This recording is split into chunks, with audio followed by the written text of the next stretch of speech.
Good evening, everyone. My name is Panitan Chenwon.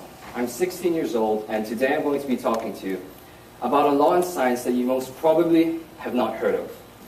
And although science may be seen as magnificent to some and colorless to others, I feel that this law captivates curiosity and appeal to both, and even to those in between, as its concepts truly surround our everyday lives, as it is not only a fundamental law in science, but also a fundamental law in nature. Now, one of the first things that we learn about in science class is something known as the first law of thermodynamics, which states that the amount of energy in an isolated system is constant, as it cannot be created or destroyed.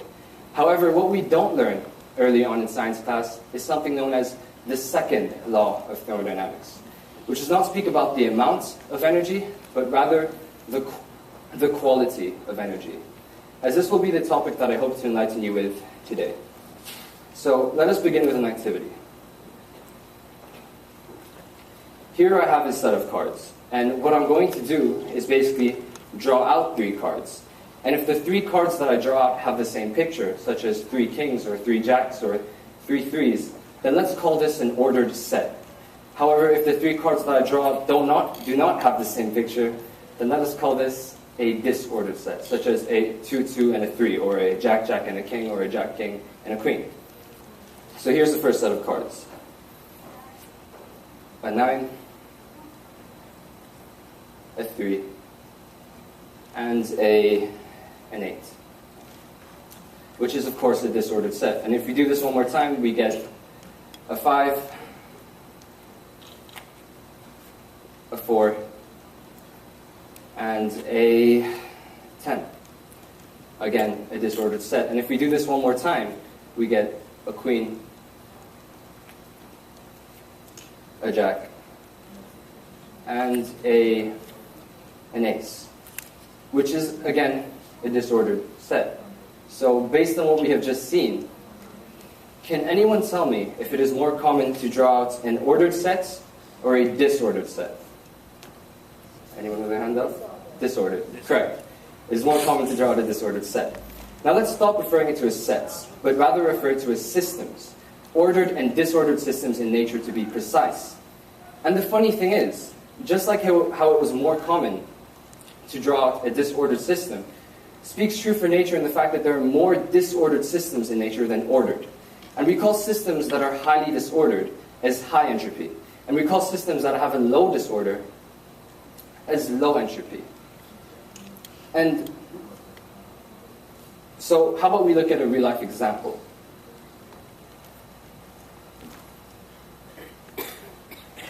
Here I have a cup of ice cubes. Now, at the start of this talk, the water molecules that make up these ice cubes were in an ordered, well-defined, structured lattice. And they still are to some extent. However, without any interference, its natural tendency as time passes is for these water molecules to move towards a state of less order. And this is why we can see that the ice cubes are slowly turning into a liquid, hence the dripping. In other words, their, let's say, randomness increases, and so does their entropy, a term I'm about to explain, as what is happening inside this cup of ice cubes at this very moment illustrates the second law of thermodynamics in a nutshell, a movement towards disorder. So,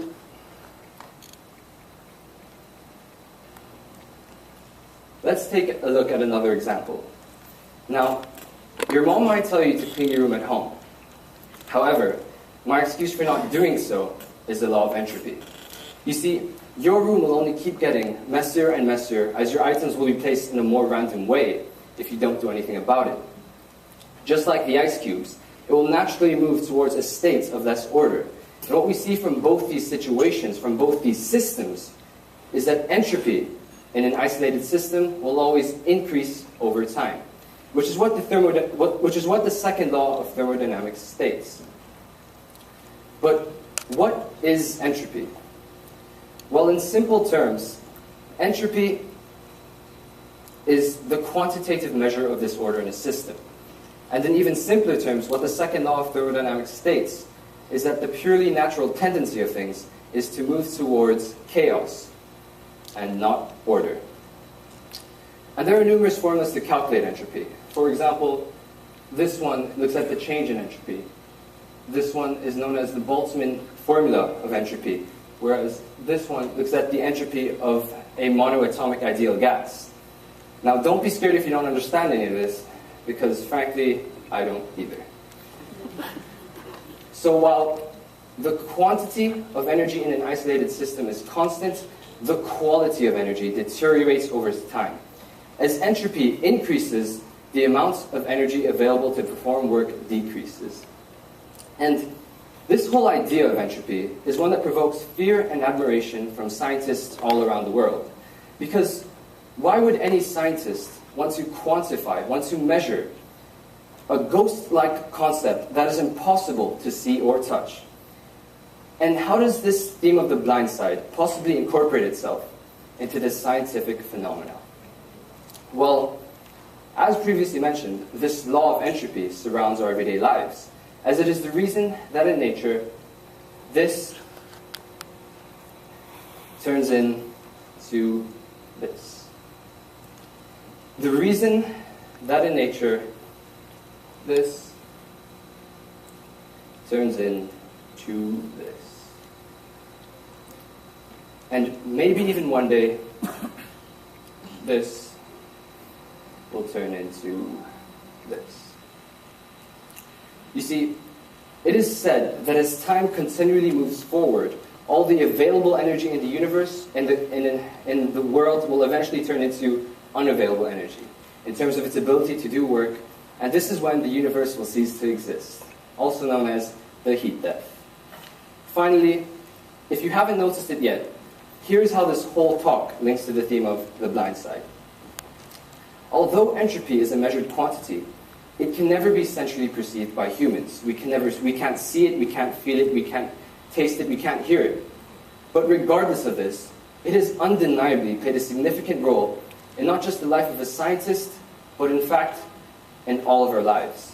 As it is, in my opinion, the quintessential law in nature that allows us to better understand the world that we live in.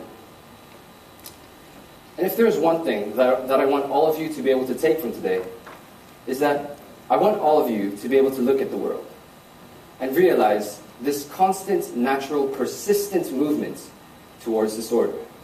Because perhaps in essence, it represents much more than just thermodynamics. Because maybe it is symbolic for the reason to why we as humanity move towards chaos and not order. Thank you.